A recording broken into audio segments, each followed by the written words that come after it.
Dear doctor TV, నేను 3 నెలల గర్భవతిని. అంతకుముందు 2 సార్లు అబార్షన్ అయింది.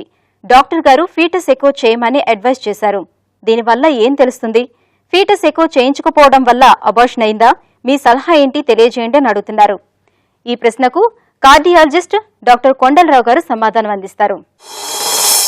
చూడండి, మీకు 3 నెలల గర్భం అని చెప్పారు. ఇంతకుముందు 2-3 అబార్షన్స్ కూడా అయినాయి అన్నారు. ఇప్పుడు డాక్టర్ని కన్సల్ట్ చేస్తే మీకు ఫీటల్ ఎకో కార్డియోగ్రామ్ చేయమని చెప్పారు. మీకేందంటే మీకు ఇది ప్రీషియస్ ప్రెగ్నెన్సీ అంటారండి. ఆల్రెడీ 2 అబార్షన్స్ అని, ఇప్పుడు మీకు 3rd మంత్ అన్నారు. మీకు అప్రెన్షన్ కూడా ఉంటుంది. ఏంటంటే ఇది కూడా కంటిన్యూ అవుతుందా, లేకపోతే మళ్ళీ అటువంటిది ఏమైనా అయ్యే ఛాన్సెస్ ఉందా, అబార్షన్ అయ్యే ఛాన్సెస్ ఉందా అనేది మీకు అప్రెన్షన్, యాంగ్జైటీ కూడా మీకు ఉంటుంది.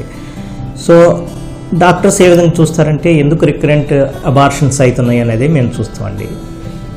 రికరెంట్ అబార్షన్స్ కావడానికి ఏంటంటే క్రోమోజోమల్ అబ్నార్మాలిటీస్ వలన, లేకపోతే హార్ట్ డిఫెక్ట్స్ వలన, లేకపోతే ఫ్యామిలీలో ఎవరికన్నా ఇటువంటి ఏమైనా ఉన్నాయా, లేకపోతే ఏమన్నా డిసీజెస్ ఉన్నాయా అనేది మేము ఎవాల్యుయేట్ చేయాల్సి వస్తాయండి. మనకి రికరెంట్ అబార్షన్స్ కావడానికి ఏంటంటే కొన్ని డిసీజెస్ ఉంటాయి. కొలెజన్ వాస్కులర్ డిసీజ్ కానీ, ఎస్ఎల్ఈ కానీ ఇటువంటిది ఏమైనా ఉన్నాయా అని ఒకసారి ఎవాల్యుయేట్ చేస్తాం. తర్వాత ఎనీ అదర్ సిస్టమిక్ డిసీజ్ కానీ ఏమైనా ఉన్నాయని ఎవాల్యుయేట్ చేస్తారండి. ఇంకొకటి ఏంటంటే ఫీటల్ ఎకో కూడా చూస్తాం. ఫీటల్ ఎకో 3rd మంత్లో ఎందుకు అడ్వైజ్ చేస్తారంటే ఈ ఫీటల్ హార్ట్లో ఏమైనా అబ్నార్మాలిటీస్ ఉంటే, హోల్స్ కానీ అబ్స్ట్రక్షన్స్ కానీ ఏమైనా ఉంటే మనం ప్రెగ్నెన్సీని మనం కంటిన్యూ చేయొచ్చా, లేకపోతే అబార్ట్ చేయాల్సిన అవసరం ఉందా లేదా అనేది చూస్తాం. రేపు మనం డిటెక్ట్ చేసి కంజెంటల్ అబ్నార్మాలిటీస్తో కానీ ఆర్ ఎనీ అబ్నార్మాలిటీస్తో కానీ బేబీ పుడితే మీకు ప్రాబ్లం అవుతుంది, అందరికీ ప్రాబ్లం అవుతుంది.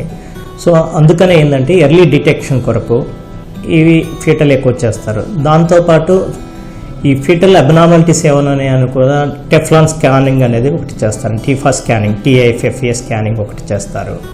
సో టీఫాలో ఏంటంటే లింబ్ అబ్నార్మాలిటీస్ ఉన్నాయా, లిప్ అబ్నార్మాలిటీస్, బోనీ అబ్నార్మాలిటీస్ కానీ ఏమైనా తెలిస్తే, ఈ ఫీటల్ ఎకోలో ఏం తెలుస్తుంది అంటే కంజెంటల్ అబ్నార్మాలిటీస్, హోల్స్ ఏమైనా ఉన్నాయా, చిన్నగా ఉందా, పెద్దగా ఉందా, ఆర్ అబ్స్ట్రక్షన్ ఏమైనా ఉందా, హార్ట్ పొజిషన్ ఏమైనా చేంజ్ అయిందా, డెవలప్మెంట్ సరిగా ఉన్నదా లేదా, హార్ట్ డెవలప్మెంట్ అంటే ఒక్కోసారి ఏంటంటే రైట్ సైడ్ హార్ట్ హైపోప్లాస్టిక్ కావచ్చు, లెఫ్ట్ సైడ్ హార్ట్ హైపోప్లాస్టిక్ అంటే డెవలప్మెంట్ సరిగా ఉండదు.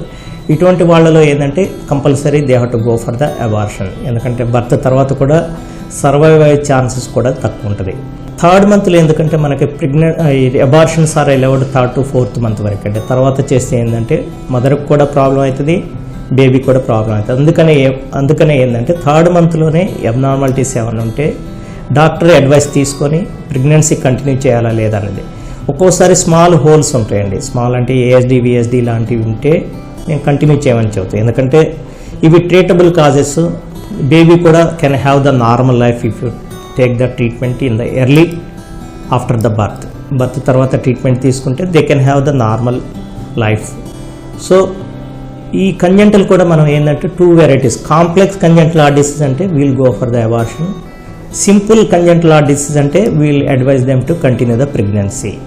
సో దాని కొరకు మనం ఫీటల్ ఎకో చేయటం వల్ల ఏమైనా ప్రమాదం ఏమైనా ఉంటుందా అని చాలామంది ఎక్స్పెక్ట్ చేస్తుంటారు. రేడియేషన్ ఏమైనా ఉంటుందా అనేది. ఇది అదర్ స్కాన్ లాంటిదే స్కానింగ్ అండి. దీనివల్ల మనకి డ్యామేజ్ కానీ ఏమీ ఉండదు. లోపల బేబీకి కానీ మదర్కి కానీ ఎటువంటివైనా సైడ్ ఎఫెక్ట్స్ కానీ ఏముండదు, సేఫ్గా చేసుకోవచ్చు. తర్వాత ఆథెంటిసిటీ మనం చేసే డాక్టర్ని బట్టి ఉంటుంది. ఎందుకంటే హార్ట్ ఎంత ఉంటుంది, చాలా చిన్నగా ఉంటుందండి. అండ్ బేబీ కూడా ఎంత లోపల చాలా చిన్నగా ఉంటారు. సో చేసేది కూడా మనకి ఎక్స్పీరియన్స్ డాక్టర్స్తో చేయించుకొని, some doctor they do only foetal echoes, అటువంటి వాళ్ళలో చేసుకుంటే మనకి యాక్యురసీ కూడా ఇంక్రీజ్ అవుతుంది. ఇంకొకటి ఏంటంటే మనకి అమ్నియాటిక్ ఫ్లూయిడ్ తీసి క్రోమోజోమల్ అబ్నార్మాలిటీస్ ఏమైనా ఉన్నాయా అనేది కూడా మనం చూడవచ్చు. ఇది డౌన్ సిండ్రోమ్ పిల్లలు ఏంటంటే they will Born with mental retardation and congenital abnormalities. అటువంటి వాళ్ళలో ఈ ట్రైజోమిస్ కానీ డౌన్ సిండ్రోమ్ కానీ ఏమైనా ఉన్నాయనుకోండి, కన్ఫర్మ్ చేసుకొని అమ్నియాటిక్ ఫ్లూయిడ్ అనాలిసిస్ చేసుకొని క్రోమోజోమల్ అసెస్మెంట్ చేసుకొని ఇటువంటి హై రిస్క్ ఏమైనా ఉంటే then they can go for the abortion. ఇదంతా ఎందుకు చేస్తారంటే to have the healthy baby and to have the normal quality of life కొరకు ఇది చేస్తారండి.